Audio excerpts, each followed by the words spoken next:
Welcome everyone to LR Lesson 01, Argument Basics. I'm James and I'll be walking you through what I kind of do as an introduction to my own LR instruction to all of my students. A number of you have asked me via Reddit and via email if or when I'm going to do LR, because so far I've only done LG and RC stuff. Here you go today. This is the beginning of our terrible and depressing journey into LR. This is what the lesson is going to cover in general. The first thing is a general attitude of outright hostility to arguments. This is going to turn out to be more important than it might sound right here. The second thing is how to identify conclusions versus premises more reliably, and then using that breakdown to identify assumptions.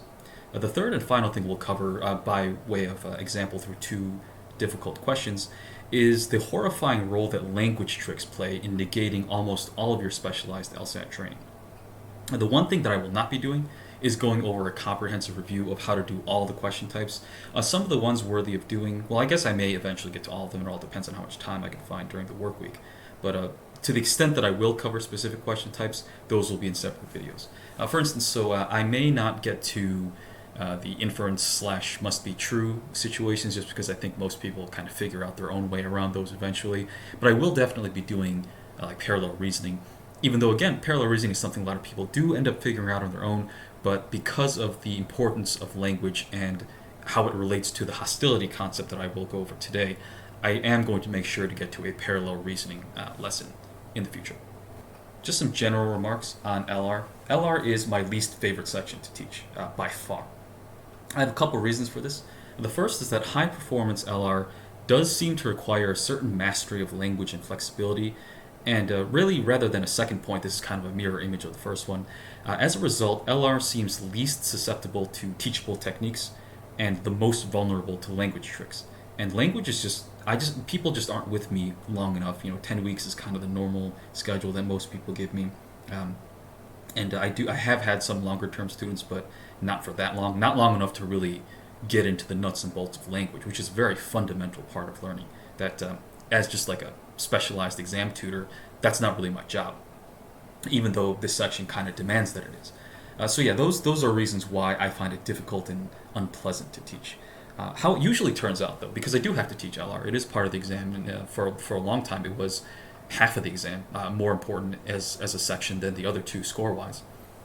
So how the LR process usually turns out for my students is I do teach a number of more basic, widely applicable principles that I think hold up throughout the section. And so the effect of that is that because it holds up for most of the section, my students' LR scores do stabilize at a higher point than when they came to me without such techniques. So they do something, and they are good for something. But really, from that sort of, they might start at a bad LR score and move up to a good LR score. To go from good to great, what we have to do is this next thing here. We do have to grind out reviewing missed questions in pretty large number so that we can end up constructing a customized approach, a customized sort of language profile for each student to overcome various obstacles. And people are surprisingly unique in this regard. I was hoping after a few years of doing this that I would find some general language patterns that most people struggle with.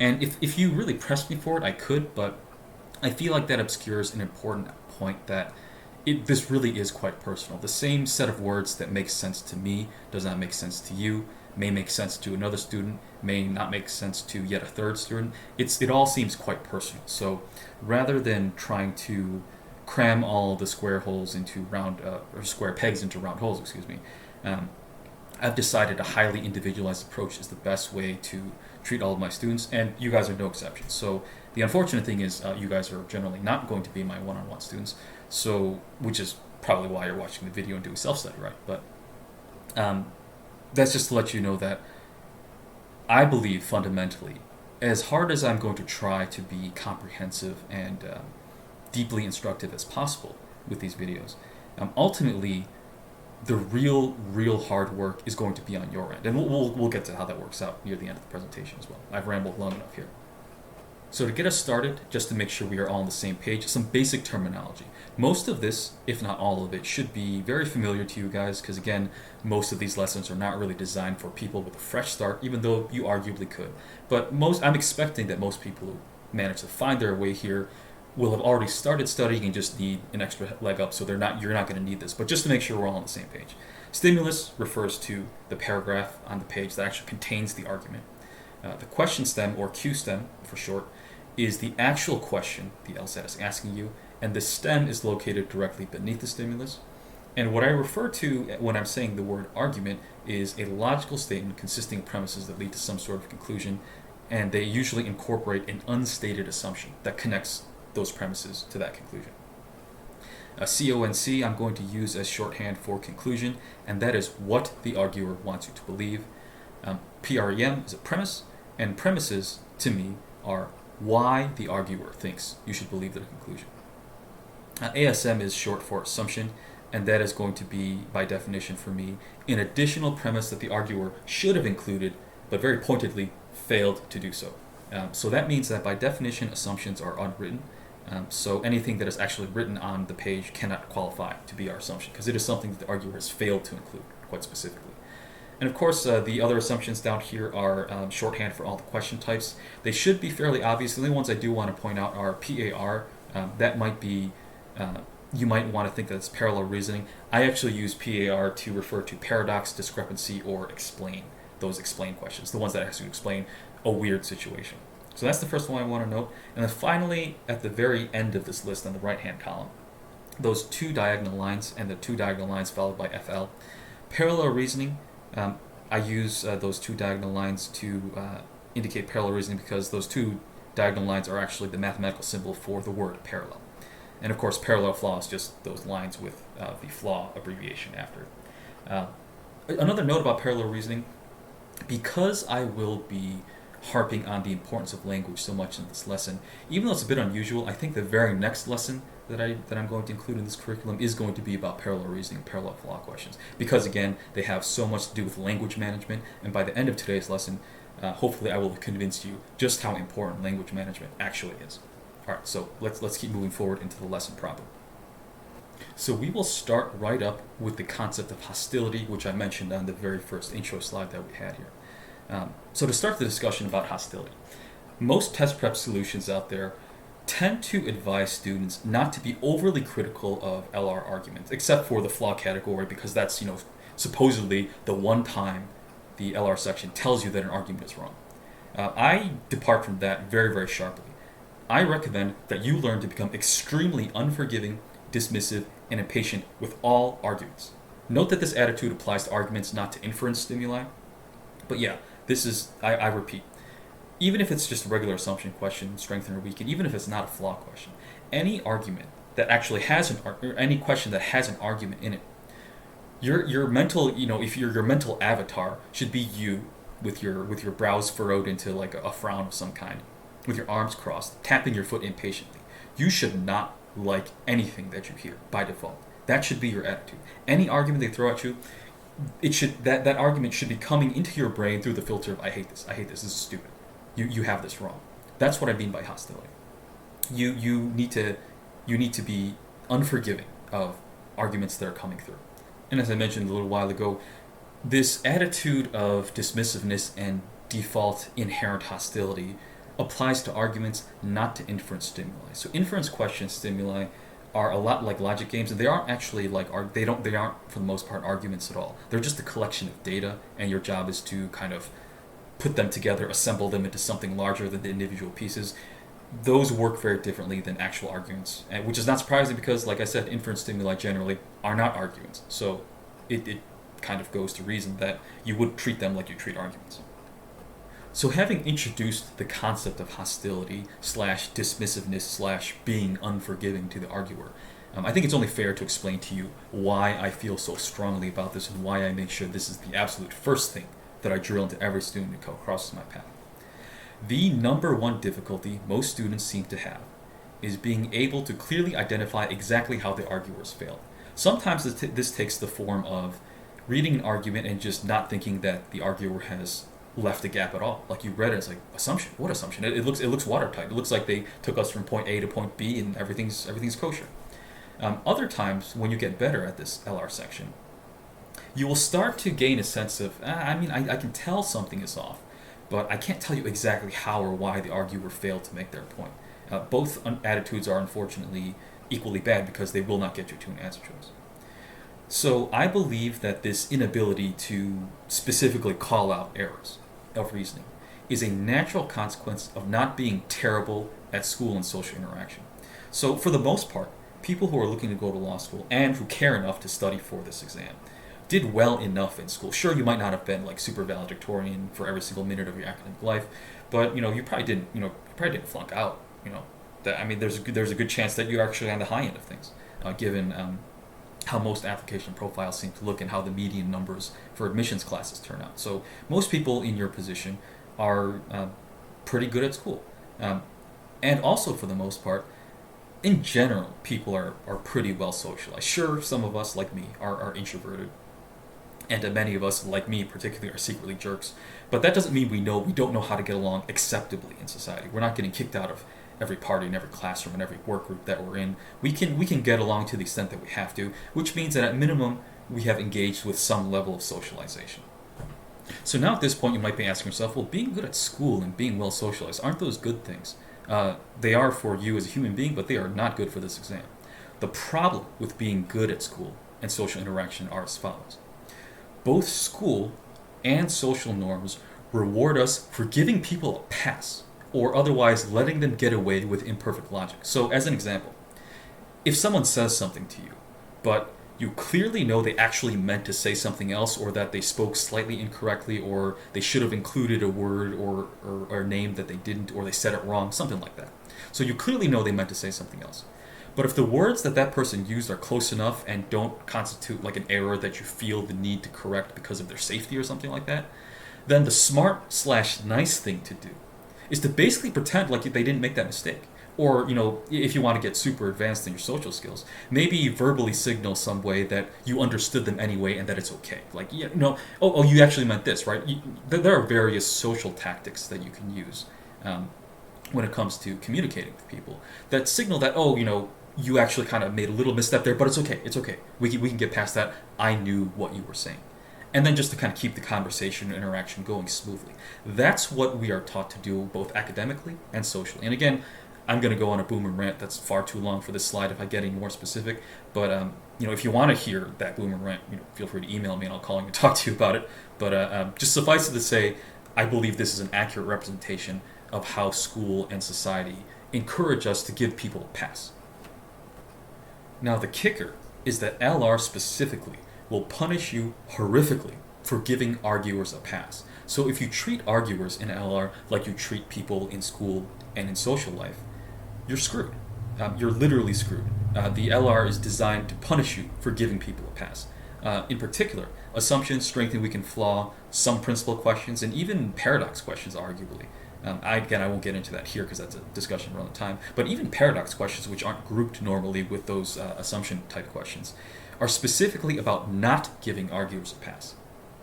Parallel reasoning, parallel flaw, and a bunch of others can also benefit from logical hostility to the extent that if you can make yourself not care about what the arguer is saying specifically, so much as you care how the arguer says it, that also works on parallel reasoning, parallel flaw. And again, this all it flies in the face of what we are considered, what we consider intelligent or pleasant social conversation. So intelligent academic conversation or pleasant social conversation, those ideals that we have been taught all of our lives, and which frankly are quite nice outside the context of this exam, those nice and good things are exactly the opposite of what everything else is that I've just talked about.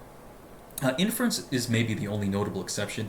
It's a lot like LG, where our job is to take otherwise worthless and disconnected looking scraps of information and build something meaningful out of it. So it's like the one place in LR where we're not tearing things down and we're actually building something up. But everything else is about tearing down, whereas almost every academic and social interaction that we are encouraged to have as smart and good human beings is to build things up. But as I just said, everything else is in this section is about tearing things down. So that's where a lot of the tension comes from, and that's why so many of us struggle so deeply with this section. So now to get into some actual instruction. So what exactly is hostility, and how can you get a hold of it? So again, in case I haven't made it clear, which is possible because I'm kind of in boomer rant mode, but to kind of end the boomer rant and get into teacher rant mode, hostility is referring to the default attitude that the arguer has done something wrong. And this is important again because if you don't have this default attitude of hostility and you have the default attitude of cooperation, that's the cooperation is the mental habit of papering over logical deficiencies and ignoring them, and hostility is the opposite in that you are paying attention to the logical deficiencies and not ignoring them. So that's the importance of hostility and what hostility is.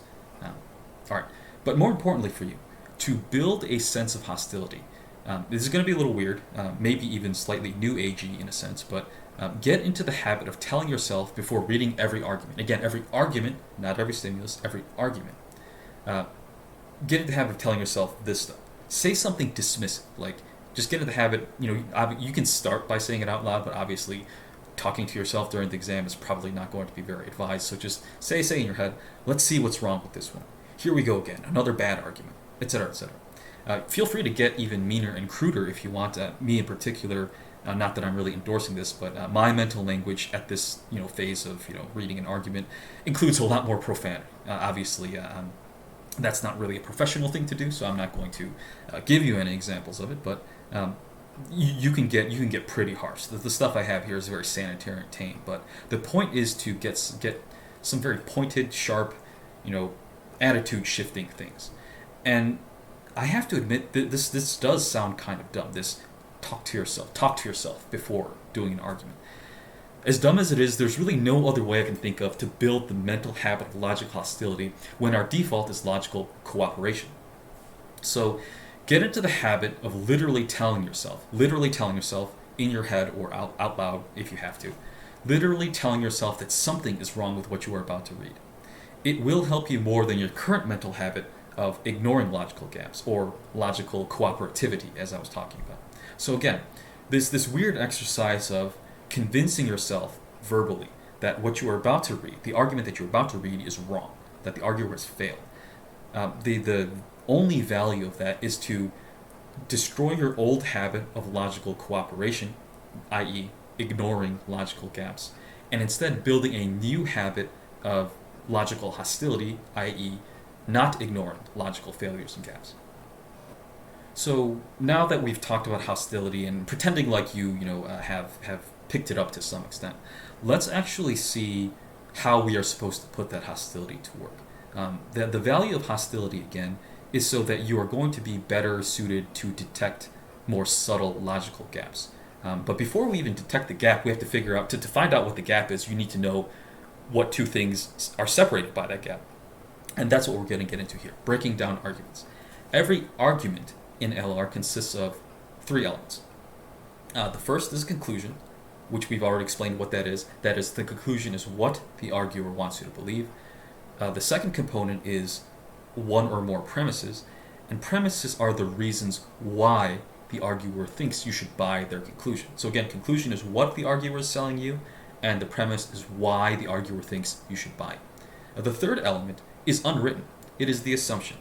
And the assumption family of questions all revolve around your ability to detect assumptions, but actually the sort of hostility-driven, I don't like what I'm seeing attitude does spill over into non-assumption questions as well, and we'll talk about how that is when we get to those other questions. But for now, we'll just focus on assumptions proper here. So the first challenge that logical hostility, can help you overcome is, I gave you the definitions of conclusion and premise and assumption, but of course we know that it's not going to be that easy. The LSAC has found many sadistic little ways to make it actually somewhat challenging to identify what a conclusion is, what a premise is, and what an assumption is. Despite having pretty straightforward definitions, you look at a hard argument, it's hard to find. And so sometimes the LSAC does throw you a bone and identifies a conclusion clearly with a word like thus or therefore, but it's not reliable. So to identify a conclusion, which is the first thing that I kind of listed on the other page, to identify a conclusion, I recommend the following. Take a statement that you think is the conclusion. You've got to start somewhere, right? So if you're reading, and you're having trouble really being confident with the conclusion, maybe there's a sentence that you think is candidate. Take that candidate statement and ask yourself, is this thing helping to prove something else, or does everything else prove this thing that I'm looking at? If it proves something else, it's probably a premise, not a conclusion. But if everything else seems to prove whatever it is, then whatever it is you're looking at is probably the conclusion. That's the standard. So having talked about the conclusion, let's move into the premises. But before completely departing from the conclusion, I will fully admit that the conclusion identification method that I just described, asking yourself, does this statement prove anything else, or does everything else prove this statement?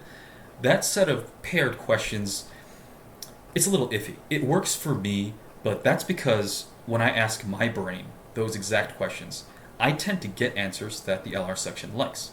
And that very well might not be the case for you. And that's not me saying, "Oh, I got a 180, I'm smarter than you." No, that's not it at all. It's just language is so particular to each one of us. When I put in those language inputs into my brain, the outputs that I happen to get in language form happen to work with the section. And that's not really something that I can just write down and impart to you, as much as I would like to. Then, if I could do that, I probably would be much richer, because I would be awesome at teaching LR. And everybody would come to me for that advice. But I also probably would hate teaching LR a little bit less. But I'm starting to get into boomer rant mode again. That's how much I hate this section. But so the conclusion method is iffy, but the good news is the highlighted stuff here. Rather than identify the conclusion if you're having trouble breaking down an argument, start with the premises. I believe locating the premise is a far more reliable way to start, especially for difficult arguments, for quasi-language reasons. So remember again, a premise is the reason why an arguer thinks you should believe their conclusion. It's a justification idea. It's a justification. So it's easy for the LSAC to avoid using signal words like thus or therefore to signal a conclusion. But at the same time, for whatever reason, they seem to have a harder time avoiding prepositions like since, because, for, or maybe even the words after all, to signal a premise. It may be just a quirk of the English language, perhaps. Maybe we just don't have too many passive ways or hidden ways to express justification. But whatever it is, that's how this exam is. They seem to be much more easily able to avoid signaling conclusions, but when it comes to a premise, they almost always use one of these sort of clear signals. Even if they do manage to avoid those signal words, though, like I'm about to say at the bottom of the slide here, even if they do manage to avoid using those dead giveaway signal words, they do have to find some other way in English to express within the argument's language some signification that the premise is serving a justificatory role. And that is a word, it's not a very common word, and it's a very cumbersome word, but a justifying role, if you will. That the premise, because it is offered as a justification for something else, there has to be language somewhere that identifies that sort of reasoning. And that's just not as easily avoidable as conclusory language. So there will almost always be some sort of signal for a premise, and that's why I recommend the highlighted thing. If you're having trouble breaking down an argument into its component parts, which is something that you should strive to do always, breaking down an argument into its component parts. If you're having trouble doing that, you might want to start breaking it up by looking for a premise first, rather than a conclusion. Look for a premise first. Alright, so now we get into the next element, identifying the assumption. So now that you've found a premise and conclusion, how can you define the assumption? Again, by definition, an assumption is the unstated missing link between the premise and the conclusion. So in practice, it often plays out something like this. A premise establishes that fact A is the case.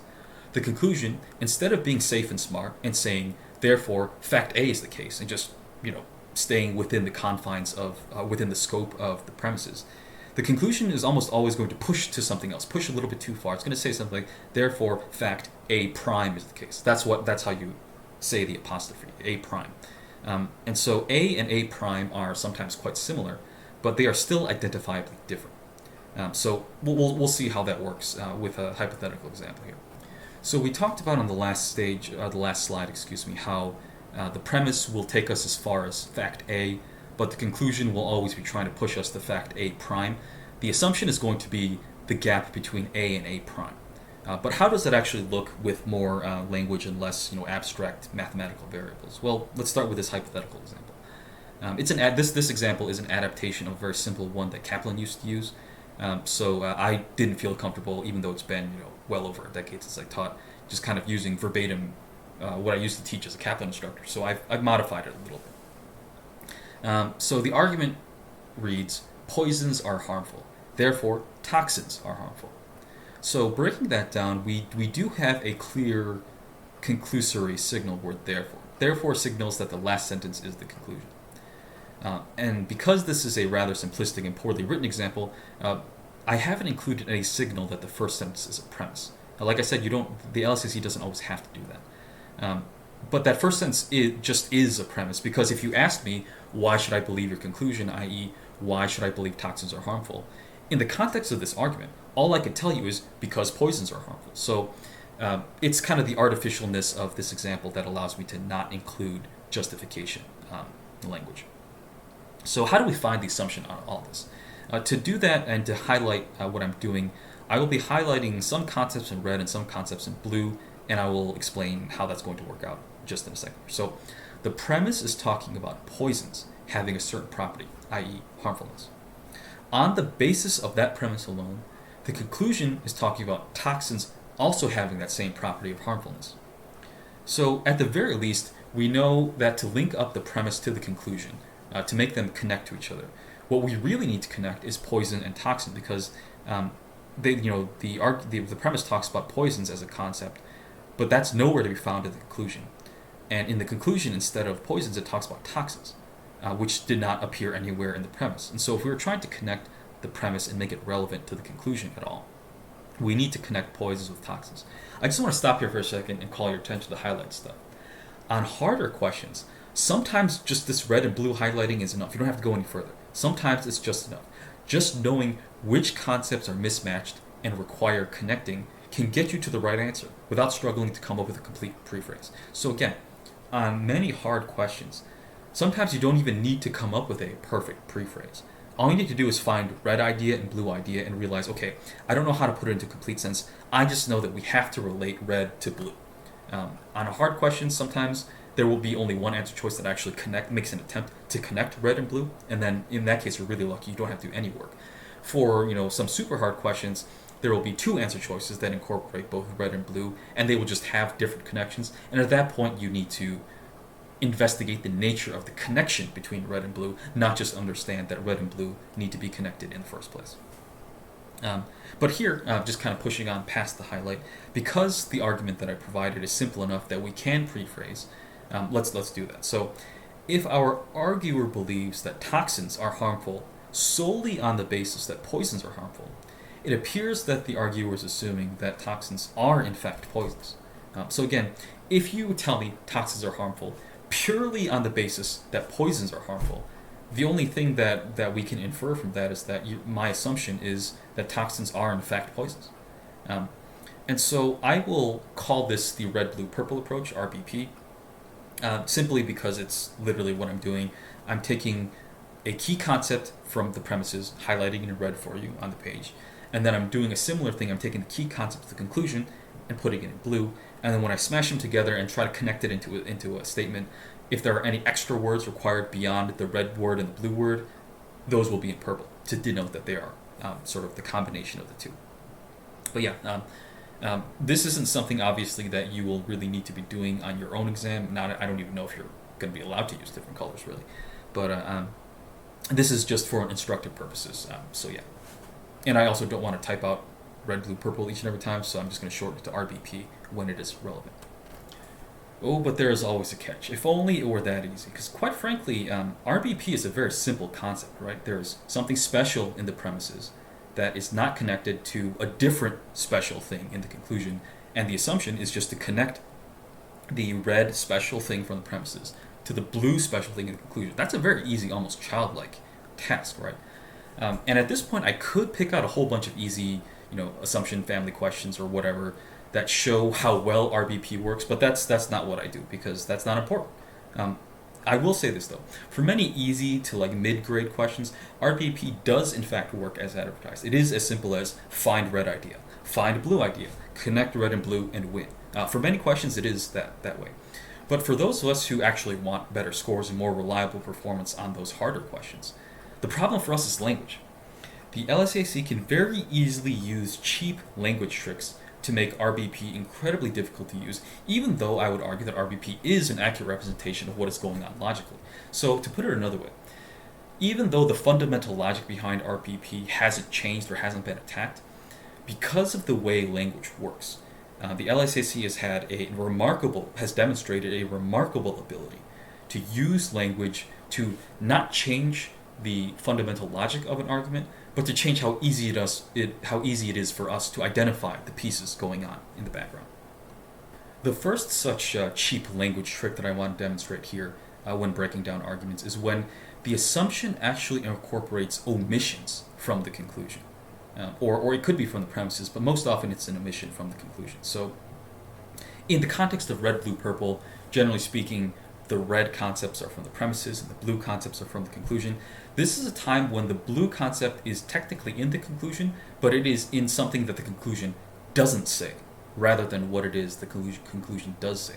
So yeah, sometimes there's an omission in the conclusion that is key to formulating the assumption. A perfect example of this, I think, is what is generally recognized as a difficult question. It's the June 2007 exam, Section 3, Question 9. This is an assumption question. Technically, it's actually a necessary assumption question, but I hate how unreliable and unwieldy that technique tends to be for most students, so I'm not even going to bother with dealing with this as a necessary assumption situation. That's also something that you can adopt for every necessary assumption question. An assumption question is an assumption question. Fundamentally, it's always the same thing. A necessary assumption simply gives you another tool to check your work if you really want to. But I'll leave that longer boomer rant for the actual lesson where we're discussing assumption questions in greater detail. So for this particular argument, Section 3, Number 9, we have two premises. Premise 1, Tasmanian tigers suffered systematic elimination from the area, and in this case, area is referring to their natural habitat. Premise 2 is that ever since that elimination from their natural habitat, nobody in that region, again, region is referring to their natural habitat, nobody in their natural habitat has been able to find hard evidence of this creature's survival. The conclusion is a little bit rough here, and this is another sort of low-level language trick that they're using. I would believe that the first sentence is the clearest statement of the conclusion. They're saying that recent claims that the Tasmanian tiger is not extinct are false. That's a double negative, and while I can see that it might be important for like a scientific journal or something to say it that way, in normal human English, I'm just going to translate that conclusion as the Tasmanian tiger is extinct. That's the same thing as saying that claims that the Tasmanian tiger is not extinct are false. Like that's it's the same thing. It's the same thing. Tasmanian tiger is extinct. That's what they're trying to say.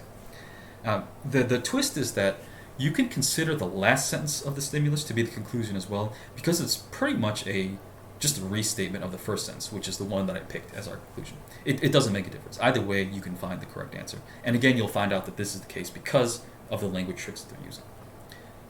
So I've reproduced a simplified, but I would say very accurate simplification of the premises of the conclusion. This is another language skill that we can go over, but this is much more of a parallel reasoning kind of discussion when it comes to paraphrasing than appropriate here. So you should be able to see, if you kind of switch between this slide and the previous one, that these are fairly accurate and safe simplifications. So again, premises, we have them here. Now I'm just going to kind of highlight them one by one as I go through them and apply the red, blue, purple thing. So the first thing that we'll put in red are the key ideas from the premises. The first is that we have to establish that the Tasmanian tigers are in fact gone from their habitat. They're not there anymore. The second thing, of course, we note is that nobody who's been to the habitat has ever found hard evidence. And again, it really doesn't matter who those people are or they're naturalists here, but the key is that there's no hard evidence. So that's what we see in red. So that brings us to the conclusion, and there's really only one key new idea in the conclusion that does not appear in the premises. That is that the Tasmanian tiger is in fact extinct. So now, in an effort to connect the red stuff to the blue stuff, I recommend looking at both the red more closely and the blue more closely. So let's start with the red stuff. If we look at the premises, we do see a pretty simple set of ideas. Again, Tasmanian tigers are completely gone from their habitat. And ever since, there's been no hard evidence of Tasmanian tigers in that habitat. Again, that comes from the stimulus, which tells us that naturalists in the region, i.e. the region of the Tasmanian tiger's habitat from which they've been eliminated. So again, in that habitat, we have found no hard evidence of the tigers remaining. If you line these up this way, even though that's not exactly what the stimulus language says, they use region and area and habitat sort of interchangeably, but if you read them properly, you will see that they are all referring to the same habitat. The premises are all pretty clearly limited in scope to that area/region/habitat. That's every premise is very very clearly about what is going on in that habitat. The problems begin when we start to look at the conclusion. If the argument wasn't so incredibly stupid, it should have said that the tiger is extinct in the habitat. Because again, that's what our premises were talking about. All this stuff, whether it's the sheep kicking them out, the sheep farmers kicking them out, and then the lack of hard evidence, all of that has to do with what's going on in the habitat. But the conclusion doesn't say extinct in habitat. Instead, it just says the tiger is extinct, period. That it's just gone everywhere. So returning to the actual argument that we were looking at rather than just the analysis on the previous page. Again, this is what we were looking at, the two premises, and we have the stuff that's in the premises in red, and then we have the extinction concept from the conclusion in blue. This is problematic when we're doing red, blue, purple because the key element of extinction in the conclusion is the fact that when you say something is extinct and just end it there and don't actually add anything to it, that in and of itself, that omission is also saying something, but it's just hard for us to see. So when you say something is just extinct, period, you're saying that it's extinct everywhere. That's what plain old extinct means. The premises, though, they are establishing clearly that the creature in question is extinct from its habitat. That's what the premises are suggesting. Everything, the lack of evidence, the being systematically eliminated, that all applies to the habitat. So it would have been much more clear if they had just added the thing that I've highlighted and put in blue next to it. And so sorry that the text kind of shifted. That's just what happens when my PowerPoint adds more text to stuff. But the conclusion really is saying the Tasmanian tiger is extinct everywhere, not just in the habitat. So if they had written out that whole thing, which is the equivalent of saying, Tasmanian tiger is extinct, period, is the same thing as saying the Tasmanian tiger is extinct everywhere, not just in the habitat. Those two statements are equivalent. If they had said the longer version of the conclusion, I think a lot less people would have trouble with this question, because clearly then you see that the premises are essentially dealing with the goings-on of the habitat, where the tigers were pushed out of the habitat systematically, and then now we can't find anything in their habitat that indicates that any of them are still living in the habitat. So that becomes a little bit more clear, in contrast to this full description that the conclusion is that the tiger is extinct everywhere. But that's the problem. The English language permits the meaning of extinct everywhere to be expressed simply as the word extinct with nothing else behind it. And so the fact that you can say all the yellow highlighted part without actually saying a word, that's what makes this hard. That's what makes this hard. Of course, there's other things going on in this question. The stimulus has a restatement of the conclusion at the very end, which can kind of confuse people as to what is actually the conclusion. But because they're the same thing, it doesn't really matter. You can pick either one of them. You're still right.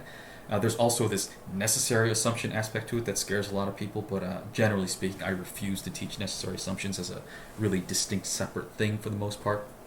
So, sure, that can add difficulty, but really, it's the linguistic ambiguity.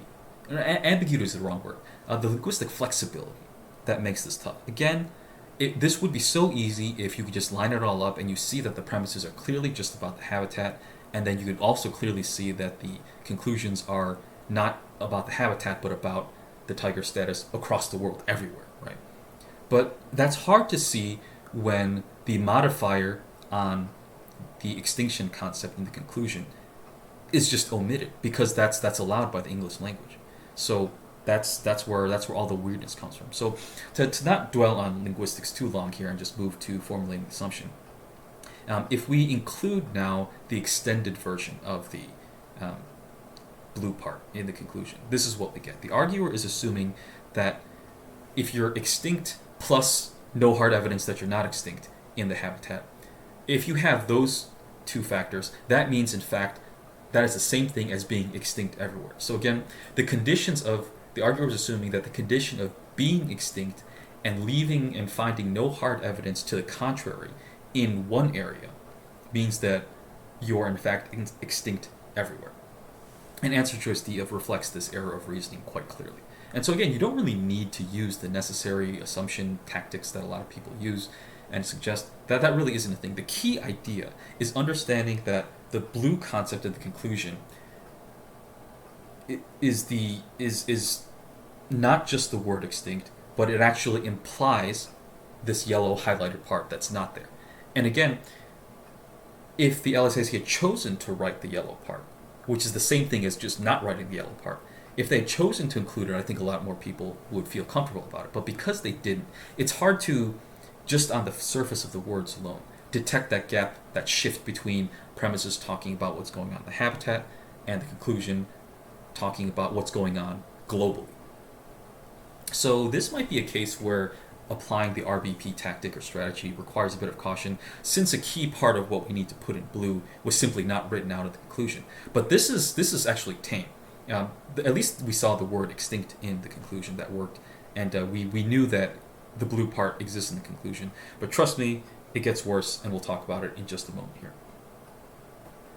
So we saw on the last slide in the last little section that it's possible for the assumption to actually require acknowledging an omission in part of the argument, in the conclusion specifically.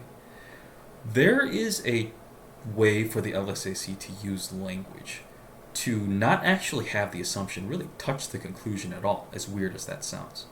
So again, the contrast here is that the example that we just went through is where part of the blue concept that we needed to highlight was actually hidden by way of language omission. But it was still, the blue part was still touching the conclusion. But it's possible for the LSAC to write a question, write an argument in a manner such that the red and blue gap actually doesn't exist between premises and conclusion at all. It actually exists between two separate premises, and we'll see what that means right here. So looking at the same section, June 07 exam, section 3, question 4. This is a flaw question, but it's still an argument with an assumption in it, so I feel like the argument itself demonstrates this concept pretty well. Again, we have two premises. The first is that many corporations have been plastering those silly motivational posters all over the walls in order to boost employees' motivation to work productively. The second premise is that almost all employees at these very same corporations are already motivated to work productively. And the conclusion based on that is that these corporations' use of the posters is unlikely to achieve its intended purpose. So just so it makes it a little bit easier to follow along the discussion, I have reproduced the argument again in slightly smaller font here at the top, but that's just the same thing as what we had in the last slide. So moving to the second bullet here. When it comes to this, sort of the whole red, blue, purple stuff, we could technically consider the judgment that it is unlikely to work, that this whole motivational poster thing, that strategy is unlikely to work as the blue concept. But that kind of begs the question, why is it unlikely to begin with? And that reveals that there's actually a disconnect in the premises themselves, which we can do a red-blue analysis of here. So unlikeliness, yeah, we could highlight that as blue in the conclusion and leave it at that, but we would still not be able to make the connection between the premises and conclusion if that was what we had decided to do. And this is why. So kind of moving further along the page, we'll get to premise 1 and premise 2 and the red-blue stuff right here. So again, premise 1 talks about the reason why corporations are doing the posters. It's because they want to boost motivation. Premise 2, though, introduces another concept, which is that employees are already at the work productively level of motivation. So these two premises actually reveal their own disconnect. We don't even need to get to the conclusion here. This red-blue contrast between premise 1 and premise 2 reveals that our arguer, quite stupidly, thinks the desire to boost motivation is not distinct from the reality that people are already at X level of motivation. Maybe it's the case that evil corporations just want to squeeze even more motivation out of their workers, right? So that second premise that the employees are already motivated doesn't have anything to do with, doesn't actually degrade in any way the corporation's original desire to boost motivation. The corporations didn't specify. The first premise doesn't specify that corporations are trying to get motivation to reach a certain level. They just want to increase it wherever it is. Whereas premise 2 kind of misses that fact and talks about motivation levels already having reached a certain threshold. That's not it at all. So again, the assumption is that our arguer is assuming, the arguer is assuming that the desire to boost motivation is not different, not distinct, not separate from the idea that people are already at a certain level of motivation. They're just not separating the idea that having a certain amount of something doesn't mean that you can still want to have even more. And to sort of vindicate the thing that I was talking about, so again, the whole reason I went through that previous slide with a lot of text on it was to demonstrate that the red, blue, purple thing, even though generally speaking, for easy and not tricky stimuli, the red concepts are all in premises, the blue concepts are all in the conclusion, and then it's kind of easy to smash red and blue together distinctly. But if we had tried to look for something blue in the conclusion, we still would have fallen short. Our assessment of the premises doesn't naturally lead us to the idea that it doesn't explain unlikelihood, right? There's no way to make that, to cross that gap. We'd still have to unpack the unlikeliness idea further, and if we do that, we end up by actually finding another red, blue, purple breakdown between the two premises. So again, red, blue, purple, as I taught it to you, was about a breakdown between the red of the premises and the blue of the conclusion. Here I just showed you that it was possible to look at the red of a premise and a blue in another premise, not the conclusion. Both the red and the blue parts, the disconnect, happens all in the premises here. And I would say that the fact that the correct answer is E for this question actually vindicates my point there. Because this is a flawed question, the correct answer doesn't have to exactly match that prephrase that we came up on the previous slide, because it's describing it as an error, whereas I'm just describing it as it is. But despite that, the correct response still, if you read E, actually focuses on the red-blue disconnect we found between premise 1 and premise 2, instead of actually connecting the premises to the conclusion. So again, E, as written, focuses on the red-blue disconnect that we identified between the premises. Not between premise and conclusion, but the gap between the premises themselves. And there's no more obvious way to put that than the idea that they don't even mention the idea of purpose in the answer. Purpose and likelihood and all that stuff, they didn't even mention that in the answer. Those were the purpose, likelihood, all those things. Those would have been the blue terms in the conclusion. But the correct response doesn't even take any conclusion language into account. The motivation versus having even higher levels of motivation, that was all just within the premises. That was all the disconnect between premise 1 and premise 2. And that's what they care about here. So I consider that to be a vindication of what we just discussed. Again, it's not that it wasn't like the previous Tasmanian tiger question where the blue part, even though it was kind of missing via omission, the blue part still lived in the conclusion. Here, the blue part that mattered wasn't even in the conclusion at all. It was supposed to be found in another premise. So language allows this to happen. And this is terrible. So yeah, this is why I hate teaching LR. Again, the RBP thing, I do believe I could defensively argue that it is an accurate representation of how arguments work on a logical level. But because language is, admittedly beautiful, but and a lot of that beauty comes from its variability and its flexibility. Because of that variability, the LSAC can easily use language to either make the blue concept consist of an omission, which is extremely hard to work with red, blue, purple, or make the blue concept part of another premise and not even touching the conclusion at all. Both of these language tricks, if you think about them, they don't fundamentally change the logic of what's going on. There still is a disconnect. There still is an assumption. But they sure do make it hard to apply that one universal RBP approach. And it's not just my RBP approach. This language flexibility, that's why almost all LSAT LR techniques suck. They're terrible. I mean, I'm being a little harsh. They're not nearly as universal as we would like them to be, and as a result, if you want to use a purely technical approach on arguments, you're basically learning, I don't know how many different bajillion little techniques, and your techniques will fail as soon as they use a different language trick that hasn't been talked about. And again, language is quite flexible. Sure, there's some limits to what you can do in a single language like English, but I mean, still, something as simple as finding the gap between red concept and premise, blue concept and conclusion. Something as simple as that can be utterly destroyed by just a small turn of phrase. And it's not even literally a turn of phrase. For the Tasmanian tiger question, it was just, you are allowed to make blanket statements by not adding any further text. You are allowed to expand the scope of the word extinct by simply not adding anything after it, by omitting any labels on it. And so that act of linguistic omission was actually equivalent to changing the scope but it's hard to see that unless you're hip to it, as the kids would say, or as the boomers would say, really. It's hard to see that unless you actually kind of know what you're doing in terms of language.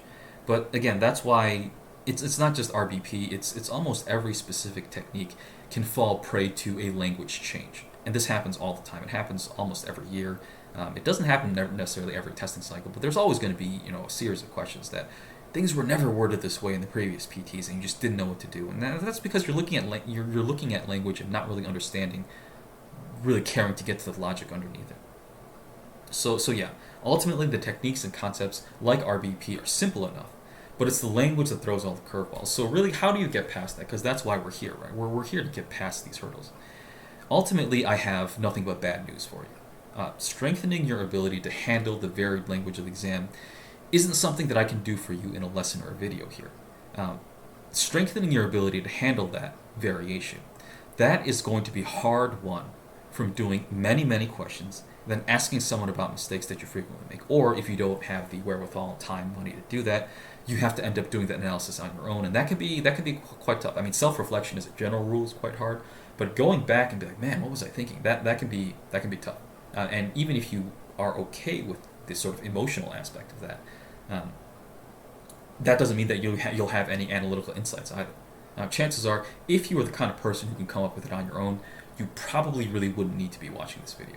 I hate to put it that way, but that's just kind of how the breakdown works when it comes to these language tricks. Just because language, again, is something so intimate to us, to the extent that you get LR and get this specific aspect, the language aspect of LR, I find it hard pressed. I would be hard pressed to guess that you would be the kind of person to dig up my obscure videos buried on YouTube here. So yeah, it's unfortunately bad. It's good and bad news, really. Good news is that you can grind it out, and there is a light at the end of the tunnel. If you just do enough of these and go over enough of them, and either on Reddit, so it doesn't cost you anything, or with a tutor very briefly, so it doesn't cost you that much. Bounce it off of somebody, or if you have the wherewithal to do it, kind of do that analysis on your own. You just have to find some way to come to terms with how you deal with the language variations. And it is different for everybody. Language truly is a little bit unique and different for everybody. Yes, there are general parameters and rules, but when it comes to all these little annoying things and tricks that they use, to me, I have found it very highly personal. So you just have to do a lot of questions. So bad news, you've got to do a lot of it. There's really no shortcut. Good news is that if you stick with it long enough and your volume of practice is high enough, you will eventually come up with some hard to describe yet real ability of your own to handle these language obstacles. So to kind of bring it full circle back to where we started this lesson talking about hostility. How does hostility figure into what we just talked about, in the sense that the sort of techniques like RBP and any of the other techniques that people are teaching out there, those techniques will ultimately fall prey to creative language choices on the part of the LSAC. So the only way past that I just told you about on the last page was just a huge volume of practice. Expose yourself to the language, figure out what about the language gets to you, and then figure out countermeasures personal to you to get past the language hurdles. Hostility also will help you with that, though. Eventually, the goal of hostility is not for you to remain sort of aggressive and mauling at a question, but eventually the goal is to have that evolve into a form of dismissiveness, so it's not going to be quite as intense. So the point is, if you kind of train yourself to be hostile, after you train yourself to not mindlessly always buy whatever the argument is selling, to not do that, to not just buy into it, you could reach a point where you just aren't impressed by anything. Even if it's complicated sounding or difficult sounding, and some of these arguments do get into some really weird, obscure, arcane kind of stuff. But you won't really care. You won't be impressed by it. You won't be scared by it. You won't be impressed by it positively. It's just gonna be It's all gonna be very neutral. And so when you reach that sort of point of zen, that balance, the specific facts and the context of the argument will matter less. So all those little distractions that make things weird, those kind of fall away, and eventually you'll reach a point where sort of the LR nirvana, so to speak, is you'll start seeing arguments as these generic sort of patterns. So An example is you'll read a premise and be like, okay, the premise is that Mary has option A and option B. However, option B is now looking impossible at this point. Option B is no longer possible. And then you kind of read through the fluff and you get to the conclusion. And the conclusion based on that, according to our arguer, is that Mary is probably going to go with option B. Incidentally, this pattern that I just laid out is something that you'll see in parallel reasoning questions. It used to be, well, I mean, to say it's common was an overstatement, but it used to be a fairly regular occurrence. I don't think the modern exam really has much of it anymore, but this is very much the kind of thing that you need to succeed on parallel reasoning, just to kind of be able to genericize, make generic the very specific context of the argument. Just all that stuff, all those language tricks tend to fall away when you can kind of strip away all the fluff, all the detail, all the context, and just look at the logical skeleton of what's going on. I have no idea what option A and option B are. I don't even know why B is no longer possible. None of that matters. None of that matters. It doesn't matter what A is. It doesn't matter what B is. All we need to know is that Mary had both of those options, A and B is no longer possible. Those are our premises. And the conclusion, we don't have to know what B is, we don't have to know what A is. All we need to know is that the conclusion is predicting that Mary is probably going to go with option B. We don't need to know what A and B are. And that's where a lot of the weird complication and the scary factor of difficult arguments comes from. But none of that will matter, because when you get to a point where you feel safe dismissing all of that, just be like, yeah, no, cool story, bro, cool story, I don't care. And just getting to that logical core of what's going on, the moving parts of the argument, so to speak. When you get there, and hostility can and does get you there if you stick with it, that is going to be something that will help you begin to see when they're doing the weird red, blue, purple tricks where they're hiding a blue element by omitting it from the conclusion, or a situation where they're setting up a situation where the gap is not even between the premise and the conclusion. The gap is actually in the premises first. So that's where hostility can help you reach that stage of understanding and comprehension. Thanks for sitting through another long one. As always, like and subscribe. That helps the channel grow. And helping the channel grow in turn helps me, because that allows all the effort and time, because this just takes a lot more time than I thought. It helps this be a self-sustaining effort, so I thank you for being here. If you found it helpful, let your friends know. Even if you found it not helpful, let your friends know. Let them give me a shot and see if I can help them. So yeah, I'll see you in the next one.